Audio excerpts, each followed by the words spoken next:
এই ভিডিওর যে বিষয়বস্তু সেটা হচ্ছে আজকে মহামান্য সুপ্রিম কোর্টে ডিএলএড 2022 ব্যাচের ফাইনাল রায়দান হয়ে গেল। অফিসিয়াল অর্ডার কপি সহ পুরো ব্যাপারটা আপনারা জানতে চলেছেন, বাংলায় ব্যাখ্যা থাকবে। এই অর্ডার কপিটি আমরা আমাদের টেলিগ্রাম চ্যানেলে দিয়ে দিচ্ছি অলরেডি। আপডেট মাস্টার 4 লিখে সার্চ করুন, টেলিগ্রামে পেয়ে যাবেন, অথবা ডেসক্রিপশনে লিঙ্ক আছে। অবশ্যই চ্যানেলটিকে সাবস্ক্রাইব করে রাখুন, পাশের বেল আইকন প্রেস করে অল করে দেবেন। যারা ফেসবুক থেকে দেখছেন আমাদের পেজটিকে ফলো করতে ভুলবেন না। ভিডিওটি লাইক করুন, সবার সাথে শেয়ার করে দেবেন। ডেসক্রিপশনে উল্লেখযোগ্য সোশ্যাল মিডিয়ার লিঙ্ক আছে, চেক আউট এবং জয়েন করবেন। শুরু করা যাক। তো দেখতে পাচ্ছেন আজকে মহামান্য সুপ্রিম কোর্টে 2022 ডিএলএড সংক্রান্ত যে মামলাটি সেটা ফাইনাল রায়দান হয়ে গেল। অর্থাৎ যেটা মামলাটা হচ্ছে Soumen Pal and others versus Shrabani Nayak and others. এই মামলার সম্পর্কে আমরা বিগত অনেক দিন ধরেই আপডেট দিয়ে এসেছি। তো ফাইনাল জাজমেন্ট হয়ে গেল। তো এক্ষেত্রে প্রথমে লেখা আছে দেখতে পাবেন লিভ গ্র্যান্টেড, এবং অনেক ব্যাপার লেখা আছে, অনেক মামলার রেফারেন্স দেওয়া আছে। আমরা অত ডিটেলসে যাব না, মেন জায়গাতে আমরা চলে যাব। তার আগে বলে রাখি 2022 রিক্রুটমেন্ট প্রসেস যেটা 2024-এ সংগঠিত হয় বা শেষ হয়, বা এখনও বাকি আছে কিছু, সেটা আমরা আসছি। তো এক্ষেত্রে কি হয়েছে, আপনারা জানেন যে 2022 ব্যাচের জন্য 2000+ যে সিট, এরকম ধরনের সিট রাখা ছিল। 11,765 যে টোটাল প্যানেল, 9,500 সামথিং নিয়োগ হয়েছে, এবং 2000+ সিট আছে 2022 ডিএলএড মামলাটার জন্যই রাখা আছে, এবং আদার্স যে বিভিন্ন ধরনের সিমিলার ম্যাটার আছে তার জন্য। তো এক্ষেত্রে মাঝপথে তারা বাদ হয়ে যায়।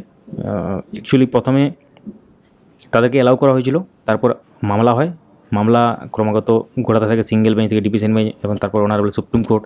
তো এই করতে করতে কিন্তু তারা কিন্তু বাদ হয়ে যায় আলটিমেটলি, এবং তারপর এইটা কিন্তু ফাইনাল জাজমেন্ট। তো এক্ষেত্রে যারা ক্যান্ডিডেট দেখতে পাচ্ছেন তারা টেট কোয়ালিফাইড, এবং ডিএলএড কোর্স যারা সেশন হচ্ছে 2022 সেশনে তারা পার্সুইং ক্যান্ডিডেট, অর্থাৎ তারা কমপ্লিট করেনি, তখন হয়তো ফার্স্ট ইয়ার চলছিল বা যাই হোক। তো এখানে লেখা আছে কোয়ালিফাইড ইন পার্ট 1 এক্সামিনেশন, মানে পার্ট 1টা তাদের হয়ে গেছে, এবং will be given N opportunity participate recruitment process. তাদেরকে দেখা হয়েছিল, যেটা 21/10/2022-এ, যেটা 2022 রিক্রুটমেন্ট প্রসেসের অরিজিনাল নোটিফিকেশনের অ্যাডভার্টাইজমেন্ট ডেট বলতে পারেন। তাদেরকে কিন্তু অপরচুনিটি দেওয়া হয়েছিল, সুযোগ দেওয়া হয়েছিল। In view of the statement made on behalf on board without any further consider the writ petition was allowed and disposed of with the following direction. তারপর কিন্তু ডিসপোজ করে দেওয়া হয়, এবং তারপরে ব্যাপারটা দেওয়া। তারপর কী হয়, 29/9/2022, the date in which the learned single judge allowed to read petition, the board issued a notification indicating that result of the DLED Part 1 examination held in the month of July for the session 2020 is published, and the terms of said notification the candidates were allowed to avail post publication review or scrutiny of their performance within the prescribed time. তো এখানে রেজাল্টের ব্যাপারে বলা হয়, এবং যেটা examination যেটা 2020-22 সেশনের যেটা জুলাইয়ে, সেই ব্যাপারটা বলা হয়, এবং তার সাথে ক্যান্ডিডেটদের এখানে অ্যালাউ করা হয় to avail the post publication রিভিউর জন্য। তো publication of the result was also intimated of various institution, and students were permitted to receive the digital marksheet. Digital marksheet পায়। The exercise was intended to enable the applicants or candidates to participate in the recruitment process. তো যারা তারা যেহেতু তারা যাতে participate করতে পারে, তাদের সুযোগ দেওয়ার জন্য এটা করা হয়। এবং তারপর অন দ্য সেম ডে, ওই দিনই 29/9/2022, yet another notification was issued indicating that the board is going to recruit TET qualified candidate for appointment to the post of assistant teacher. তো তারপর কিন্তু যখনই তাদের ওইটা করে দেওয়া হয়, ওই নোটিফিকেশন, তারপর কিন্তু 29/9/2022-এ অ্যাপয়েন্টমেন্টের জন্য নতুন নোটিফিকেশান বা রিক্রুটমেন্ট নোটিফিকেশান কিন্তু বেরোয়। এটা কিন্তু আগের ব্যাপারগুলো বলা হয়েছে, এখানে লেখা আছে the intent of this notification is in the clarification and declaration that candidate like applicants who were TET qualified and had undergone DLED training or qualified for the Part 1 examination can participate। না, এক্ষেত্রে বলা হয় যে pursuing candidate বা Part 1 examination clear করেছে তারা কিন্তু apply করতে পারবে, এবং টেট কোয়ালিফাইড থাকলে তারা কিন্তু অ্যাপ্লাই করতে পারবে। এবং তারপর পরিষ্কারভাবে এখানে যে ডেটগুলো দেওয়া আছে, ওই নোটিফিকেশান, রিক্রুটমেন্ট নোটিফিকেশান, এবং 21/10/2022 উইথ ইফেক্ট ফর্ম এখানে লেখা আছে, এবং তারপর ব্যাপারটা হয়। এবং তারপর আমরা আসি, তারপর ব্যাপারটা এখানে আছে যে এখানে নোটিফিকেশান দেওয়া হয়। তারপর কি আছে, recruitment notification for vacancy position and launching the application portal. তো অ্যাপ্লিকেশন পোর্টাল লঞ্চের জন্য একটা ব্যাপার হয়, ভ্যাকেন্সি পজিশন, তারপর সব কিছু এখানে বলা হয় ব্যাপারটা। অনলাইন অ্যাপ্লিকেশান এর ব্যাপার বলা হয় রিক্রুটমেন্ট প্রসেসের জন্য, সেটাও কিন্তু পরিষ্কার উল্লেখ করা হয়।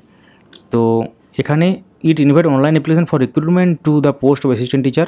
ইট also specify the TET qualified train candidate including the appearing candidates for the session 2020-22 তাদেরকে অ্যালাউ করা হয় এবং তারপর সেই ব্যাপারটা বলা হয়।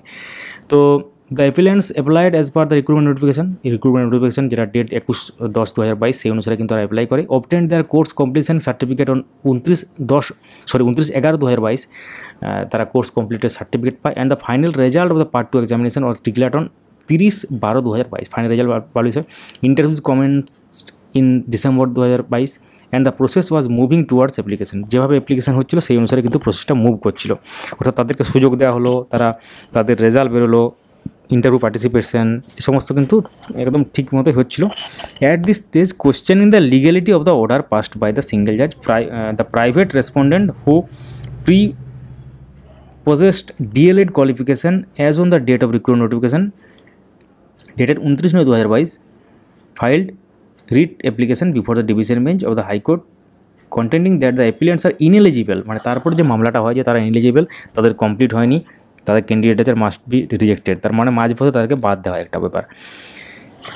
তো তারপর বিভিন্ন ধরনের মামলা হয়, অনারেবল সুপ্রিম কোর্ট পর্যন্ত মামলা গড়ায়, তারই জাজমেন্ট কপি আপনারা দেখছেন। এবং তারপর আলটিমেটলি কী হয়, এখানে ব্রেকআপ মানে এখানে মার্কস ডিভিশনটা দেওয়া আছে অ্যাকচুয়ালি 50-এর মধ্যে যে ডিভিশন আপনারা জানেন, এগুলো সব কিছু থাকে আপনারা জানেন। তারপর আমরা মেন জায়গায় চলে যাই।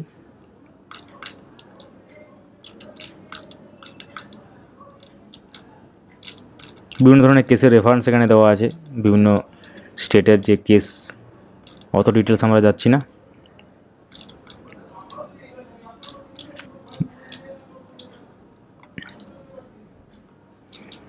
অর্থাৎ তাদেরকে মাঝপথে যে বাদ দেওয়া হয়েছিল এবং তাদের মাঝপথে বাদ দেওয়ার পর তারা মামলা করে এবং রেগুলার ডিএলএড যারা অন্য ব্যাচের ডিএলএড তারা ব্যাপারটাকে অপোজ করে যে এক্ষেত্রে তাদের কমপ্লিট হয়নি, তাদেরকে কেন দেওয়া হবে, এবং এই করেই মামলাটা এগিয়েছিল। তারপর কী আছে একটু দেখিনি আমরা 29 নম্বরে, the applicants who applied as per the recruitment notification 21/2022 obtained their course completion certificate by 29/2022 and their final result were declared on 30/2022. The interviews commenced হয়েছিল এখানে December 2022 and when the process was to be taken logical, the division bench passed an imprimatur setting aside the direction of the learned single judge by interpreting এখানে recruitment rules as is prescribe cut off date of eligibility. তো এই ক্ষেত্রে একটা গুরুত্বপূর্ণ ব্যাপার judgement, সেটা কিন্তু উল্লেখ করা আছে।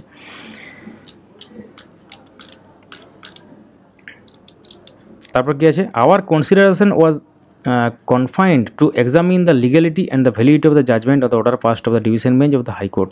All application and impediment are dismissed as withdrawn. The applicants are permitted to avail such remedies as are available to them in law. In remedies are revoked, their prayers will be considered and disposed of by the respective courts or tribunals on their own merits. And pending application including the application for invention or implement are disposed accordingly. তো এটা কিন্তু dispose করা যে ব্যাপারটা এতদিন ধরে আটকে ছিল। এবং তারপর আমরা একটা জায়গায় এখানে চলে যাই, in view of the above the we allow the appeals and set aside the judgment of the division bench MAT যেটা নম্বর দেওয়া আছে ডেটেড দেওয়া আছে, we direct that the recruitment process which commence in the notification, যেটা main recruitment প্রসেসের নোটিসের date দেখতে পাচ্ছেন, must proceed further and the board must take immediate step for concluding the recruitment process as expeditiously as possible. যত তাড়াতাড়ি সম্ভব এখানে recruitment প্রসেসটা কনক্লুড করতে বলা হয়েছে, কনসিডার করা হয়েছে। Consideration was confined to examine the legality and validity of the judgment of the order passed by division bench of the high court. All application for implement are dismissed as withdrawn. The application are permitted to avail such remedies as are available to them in law, এটা আমরা আগেই বললাম। তো এখানে allow করা হলো, অর্থাৎ 2022 ডিএলএর জয় হলো। তো 2300 মতো প্রায় সিট আছে। এখন দেখার বিষয় কী হতে চলেছে, বোর্ডের নোটিফিকেশনের জন্য আপনাদেরকে ওয়েট করতে হবে। অফিসিয়াল যে অর্ডার কপি সেটা পুরো বাংলাতে ব্যাখ্যা করা হলো। অবশ্যই ভিডিওটি লাইক করুন, সবার সাথে শেয়ার করুন। Thank you so much for watching.